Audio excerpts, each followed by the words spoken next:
talaga pwede gumawa ng bahay ni God. So yun nga, no, kahit sinasabing house of God, subalit may parang konting kurot sa utak. Kahit sinasabi sa Old Testament, Old Covenant, na bahay ng Diyos, yung mga templo. Pero in reality, sinasabi ng mga propeta, hindi naman talaga yan ang bahay ng Diyos. So may dalawang parang contradicting thought doon na, ito kasi yung lesson nun no? Hindi tinuturo to na marami. For the sake na maintindihan ng tao na ang Diyos ay meron ding hinahanap na parang bahay. Gumamit siya ng, kumbaga, type and shadow ng parang totoong bahay ng tao, solid, may bubong, may poste, para maintindihan ng tao na kung paano ikaw na tao, may bahay ka, ganun din ang Diyos. Pero hindi ibig sabihin, dyan talaga siya nakatira. Meron siyang pinipili niya na gusto niyang tirahan talaga. Konti lang nakaka-realize. Siguro mayroon din mga ibang tao nakaka-realize. Especially yung mga nililid din ni God. Na yung Old Testament truths, lahat ngayon is teacher lang.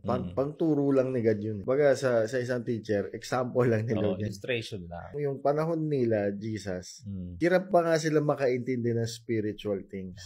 Hindi nila maintindihan masyado yung heavenly things. Kaya nalilito yung mga tao sa sinasabi ngayon dahil hindi nila ina-apply yung changes. Sinasabi nila, New Covenant people kami. Pero ano ibig sabihin ng New Covenant sa inyo? Ibig sabihin ba nun parang time frame lang sa inyo? Story lang yun na ngayon dating Old Covenant, yung time ng mga prophets ngayon, mga apostles na. Ganun lang ba yun? Hindi. Kaya nga Covenant kasi may binago yung Covenant. Binago yung patakaran. Binago yung the way things works. Kaya ni-reveal na yung tunay na dapat na mangyayari.